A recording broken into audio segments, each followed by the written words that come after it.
Who puts the materials in our children's school libraries? One of the first things I did when I found out that the book was in my child's library, I checked a couple of the other schools that are near me to see if it was in those libraries, and it is. So it's not a single librarian who did this. No, it's probably bigger. The secret is now out. I couldn't wait to get to the White House because we are going to transform our nation's education system. Educators all over the country were smiling because they knew they had in the White House a partner. We will change the course of our future forever. You know what it has in it? Sodomy, rape. The pedophile describing his encounters with little girls. Sex in classrooms, blowjobs. This is what we're teaching our kids in school. This is our moment. Both of these books include pedophilia, sex between men and boys. One book describes a 4th grade boy performing oral sex on an adult male. We know that they will partner with us to transform it into something it was never designed to be. You gonna sit here and tell me this lot of critical race theory? This the reason why black folks can't get ahead because of white folks? Are you kidding me? This is what we're asking our children to read. It's a strap-on dildo. Our children, our babies, are depending on us. A vaccine for our youngest children. It's been thoroughly reviewed and rigorously tested, and it's available for every child as young as 6 months old.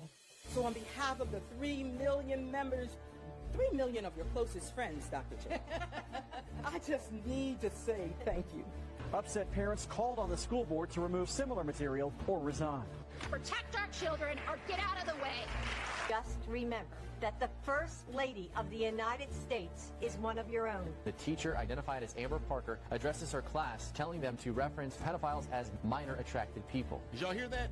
Did she say that? We're going to call them minor attracted persons. So don't judge people just because they want to have sex with a 5-year-old. You are a sick individual and you are no different than the pedophiles that rape children, that molest children. You are condoning that. They'll provide guidance and best practices. The White House just convened a meeting. Dr. Jill Biden presided over it, and it was a big payday to American teachers unions. And guess who wasn't at the table? Guess who didn't have a seat? Parents. You really are making a difference. Thank you for everything you're doing. And so as this history teacher, whose grandparents came from the Ukraine, we pledge to work with you each and every day for educators to have the partner that we now have in Dr. Jill Biden. Right now, someone out there is a better thinker because of you.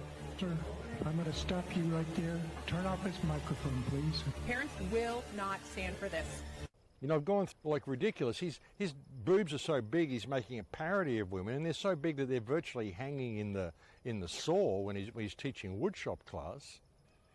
So, well, how come this guy's allowed to get away with it? And he just says, oh, he has to allow people to express their gender.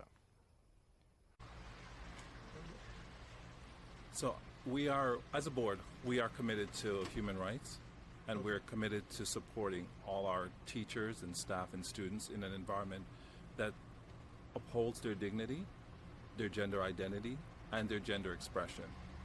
Right? Issues around safety are matters that we deal with on an ongoing basis, and we continue to deal with those issues, not just with this teacher, but with all teachers. So that is something that we're committed to health and safety for all our students and staff.